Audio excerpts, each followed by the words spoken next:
Jason, obviously, I know you're very close with Rory Burns. Yeah. How do you think he's feeling at the moment? Not the ideal start in any stretch of the imagination. Quite a lonely place in the dressing room for him now. Yeah, I mean, for a bit. He'll obviously be pretty flat, mate. Like, it's a horrible position to be in, obviously. Position I've been in before on a couple of occasions.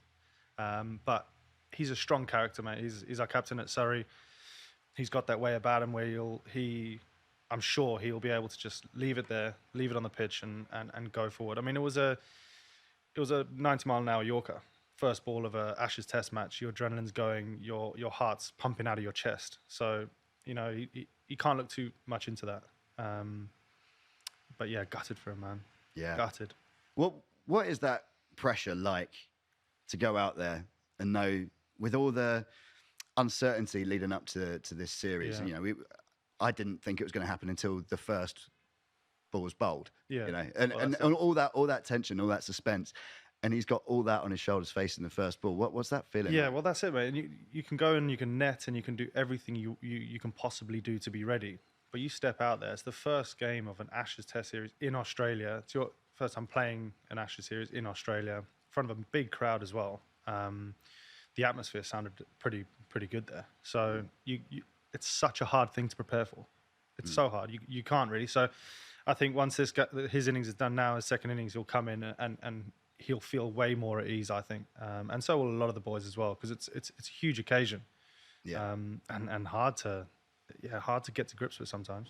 How important is it for the other lads to kind of get around him now, or do they just move on and say, look, it's cricket, these things happen? I mean, it's an amazing group, and they're doing some incredible things, and I think they won't hound him. They won't go, oh, don't worry about it, mate, because they'll just leave it. Like, it is what it is. You're out. That's it. You know better than anyone as an individual what you've done wrong or what you haven't done wrong. Sometimes it's out of your control when you get out. So no, they'll just leave it, and they'll know as a team what we need to do. I mean, it's an uphill battle, but each individual is there for a reason. So, Vish, how did you see it this morning? What's your thoughts?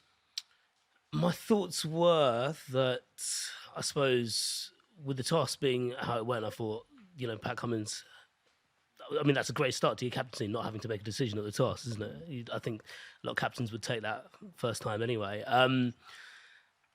You know, Steen mentioned it, like, you know, we'll wait until both sides have batted, and that is, I suppose, the optimism that any England fan is going to have. But, I mean, there were green shoots. Bear in mind, obviously, everyone's come in cold to this, and Australia as well, it should be said. But, you know, you mentioned before about, like, not really being sure that the Ashes were going to go ahead until that first ball was bowled. Bear in mind, half that squad were quarantining, you know, in Queensland for 14 days after the T20 World Cup. Some of them there were coming over. So I actually thought maybe there'd be quite a low-quality start to this series, and maybe by about the third test, we'd get them at full capacity. Yeah, that's a good shout. And I suppose we're in a situation now where, yeah, you know, England are the bloodiest right now, but considering where they were, as you said, like 10 minutes into the day, 147, is that like a terrible score?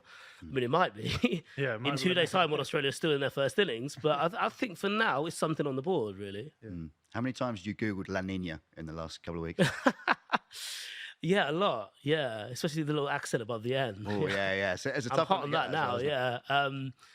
But I suppose it's played a part in, I suppose, you know, not just the conditions, but I suppose England's selection coming into this point. And yeah, I mean, if it's willing to come back around tomorrow, then I think England fans would welcome it with open arms. But I don't think all's lost just yet. Yeah. Absolutely not. And what do you think of the selection decisions on the day? Obviously, no Broad or Anderson. I think the first time in an Ashes Test since 2006 at the MCG. I'll tell you what, if that's right, that's a stat that I read at about 3 o'clock this morning. If I've nailed that, well done me. What do you think about the selection? I suppose Anderson's a bit more understandable. I know there was talk about his calf and stuff like that, but bear in mind that he's the age he's at, and he'll probably hate us for saying that. As anyone above the age of 30 would hate you bringing up their age.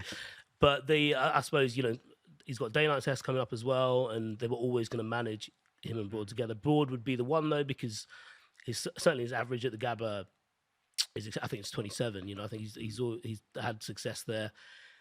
But I suppose part of, you know, this Ashes series has been, you know, it's been in the planning for a few years now. Certainly at the start of the year they were talking about it. So they would have had those conversations with the players, to even the senior players, to be like, you know what, I know you've got 1,200 between you, but we're going to have to box smartly here, and this is part of that. And yeah, I suppose we're talking about the bowling before we've seen them, but Ollie Robinson has earned his right to be in that starting 11. You got Mark Wood and Chris Wokes, who I reckon quietly he's going to have, well, maybe not quietly, but certainly in the way that he's been dowered overseas. I wouldn't be surprised if he surprises a few people over the next few weeks and maybe the next couple of days too.